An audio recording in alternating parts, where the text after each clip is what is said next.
Radhe Radhe friends, अपनी next और last video में बुद्धिज़्म की सीरीज़ के हम आ चुके हैं और हम थोड़ा सा रिकैप लेते हैं, फिर अपनी फ्रेश जो हमारी इंपॉर्टेंट पॉइंट्स है काउंसिल ऑफ बुद्धिज़्म उसके बारे में पढ़ेंगे। तो जैसा कि हमने अपनी पुरानी वीडियोस में देखा, बुद्धा का जन्म 567 बीसी में हुआ। उन्होंने अपने जीवन में 4 सॉरोज देखे, डेथ, ओल्ड एज, सिकनेस और सन्यासी जीवन। और 29 साल की उम्र में उन्होंने वर्ल्ड को छोड़ दिया, दुनिया को छोड़ दिया। 35 साल की उम्र में करीब उन्हें एनलाइटनमेंट हुई, पीपल के पेड़ के नीचे बोध गया मैं। फिर उन्होंने डिसाइड किया, फिर उन्होंने अपने आइडियाज़ को स्प्रेड करने का सोचा। उनके आइडियाज़ जो उन्होंने स्प्रेड किया उसको सरमन कहा गया। उनका पहला सरमन हुआ सारनाथ बनारस में। फिर उसके बाद में उनकी डेथ हुई 487 बीसी में कुशीनगर में। उन्होंने बताया कि अगर मनुष्य अपने डिजायर्स को कॉन्कर कर लेता है तो इन सभी चीज़ों से वो सभी दुखों से मुक्ति पा जाएगा, निर्वाणा को प्राप्त करेगा। और उसके लिए उन्होंने अष्टांगिक का मार्ग बताया। उनके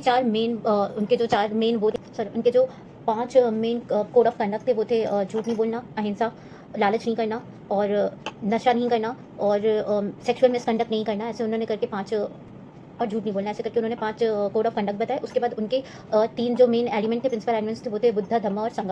यानी कि बुद्ध जो टीचर है, टीचिंग्स उनकी, और उनका संघ यानी कम्युनिटी जो उसको फॉलो करती है। पिछले वीडियोस में आप देखेंगे तो आराम से आपको मिल जाएगा। फिर हमें आज नेक्स्ट करना है कि उनके क्या क्या बुद्धिस्ट काउंसिल्स थे और कहाँ कहाँ कब कब कैसे कैसे हुए। तो हम अपनी आज की फ्रेश वीडियो कंटिन्यू करते हैं।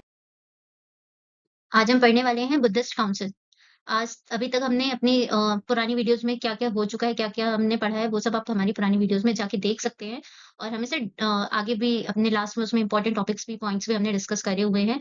और हमारा ये लास्ट टॉपिक है, आप कह सकते हैं, बुद्धिस्ट काउंसिल। इसमें हमने डिस्कस करे हैं सभी इम्पोर्टेंट काउंसिल्स जो अलग-अलग टाइम पीरियड में अलग-अलग किंग्स के समय में हुए हैं। और हमारी पुरानी वीडियोज़ अगर आपने नहीं देखी तो प्लीज़ उसे जाके देखिए, तभी आप ये सीरीज़ कंटिन्यू करके इस पूरी स्टोरी को समझ पाएँगे। और अगर आप एकदम से समझेंगे तो आपको इम्पोर्टेंट पॉइंट्स तो मिल जाएँगे, बट थोड़ा-सा इसे समझना शायद कॉम्प्लिकेटेड हो जाए। बट आई मस्ट से कि आप जाइए और हमारी पुरानी वीडियोज़ को देखिए, ताकि आपको समझ में आए कि ये पूरी कहानी एक्चुअली में चल क्या रही है।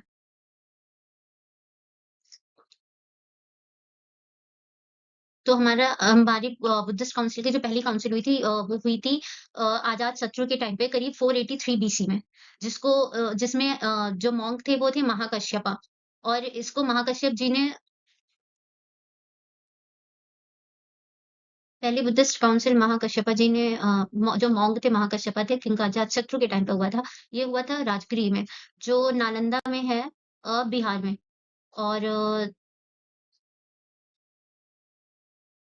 हमारी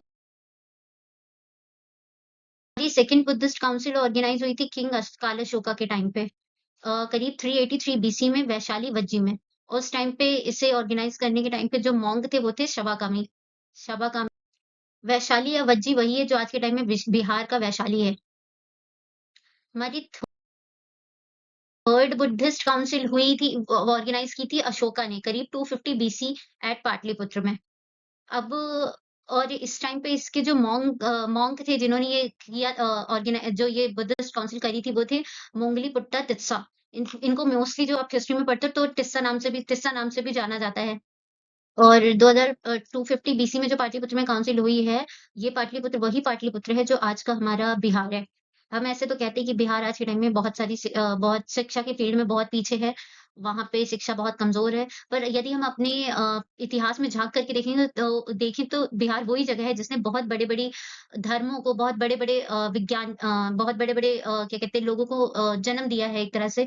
बिहार वो धरती है जहाँ पे शिक्षा का महत्व सबसे ज़्यादा था उस टाइम पे। तो इस तरह से आज के समय में उसे जज करने से पहले हमें उसकी हिस्ट्री को बहुत अच्छी तरह से जानना चाहिए। ये हमारी रिस्पॉन्सिबिलिटी है कि आज जो उसकी हालत है वो शुरू से नहीं थी। आज की उसकी हालत कहीं न कहीं पॉलिटिशियंस की वजह से ऐसी है। खैर, अपनी वीडियो में आगे बढ़ते हैं। हमारी जो नेक्स्ट काउंसिल हुई, 4th council, the most important council. हमारी 4th council and the most important council वो हुई थी किंग कनिष्का के टाइम में, जो कुषाण टेम्पल के किंग थे, करीब 72 एडी में, कुंदलवन कश्मीर में। कश्मीर की जो कैपिटल है श्रीनगर, वहाँ पे कुंदलवन है। और उस टाइम पे उसके मॉन्क थे वाशुमित्रा। अब हम ये जानते हैं कि मैंने ये क्यों कहा कि 4th बुद्धिस्ट काउंसिल सबसे ज़्यादा इम्पोर्टेंट है। 4th बुद्धिस्ट काउंसिल इसलिए इम्पोर्टेंट है क्योंकि 4th बुद्धिस्ट काउंसिल वो काउंसिल था जहाँ पे जो बुद्धिज़्म था वो 2 सेक्ट्स में डिवाइड हुआ था, हीनयान और महायान। इन 2 सेक्ट्स में 4th काउंसिल में ही, जब जो कश्मीर में ऑर्गेनाइज़ हुआ था कनिष्का के टाइम पे, उसी में जो हमारा बुद्धिज़्म था वो 2 हिस्सों में, 2 सेक्ट्स में डिवाइड हो गया था, जिसे एक को महायान और एक को हीनयान कहा गया। हाँ, यहाँ आप सोच रहे होंगे, हम बोल तो हीनयान और महायान रहे हैं, बट यहाँ पे थेरावादा क्यों लिखा हुआ है? क्योंकि थेरावादा जो है वो एक्चुअली वो फिलॉसफी थी हीनयान की। और उसे इसीलिए अगर कभी भी एग्ज़ाम में कुछ आ जाए तो आपको कन्फ्यूज़ नहीं होना है, हीन-यान और थेरावाडा एक ही चीज़ है, कोई डिफरेंट चीज़ नहीं है। दूसरा मैंने ये इम्पोर्टेंट इसलिए है, फोर्थ काउंसिल इम्पोर्टेंट है, अगर ऐसे भी क्वेश्चन बनता है कि कौन-सा बुद्धिस्ट काउंसिल था जिसके अंडर में क्या कहते हैं, महायान और हीनयान 2 सेक्ट्स में बुद्धिज़्म डिवाइड हुआ था। तो वो है हमारा फोर्थ बुद्धिस्ट काउंसिल जो करीब 72 एडी में हुआ था कनिष्का के टाइम पे कश्मीर में।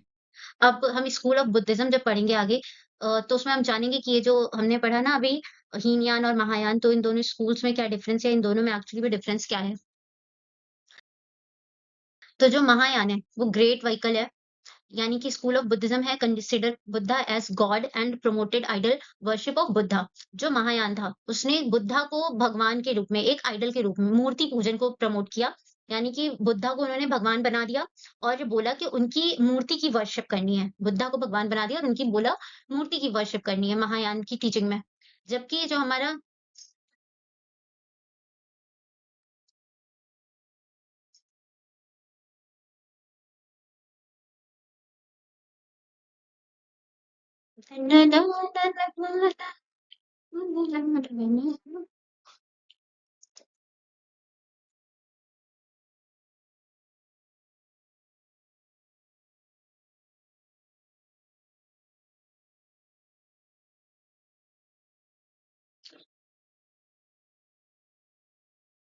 मैंने तो ये सोचा ही नहीं यार, मेरी आवाज कैसी आ रही है, कितनी दूर आ रही है। मतलब महायान जो था वो स्कूल ऑफ बुद्धिज्म सा था जिसने बुद्धा को भगवान मान लिया और idol worship of Buddha promote किया और इसका ओरिजिन हुआ था कश्मीर और नॉर्थ इंडिया में। दूसरे हमारे हीनयान थे। हीनयान जो थे वो लेसर व्हीकल थे, मतलब जो school of stressed upon the original teaching of Buddhism.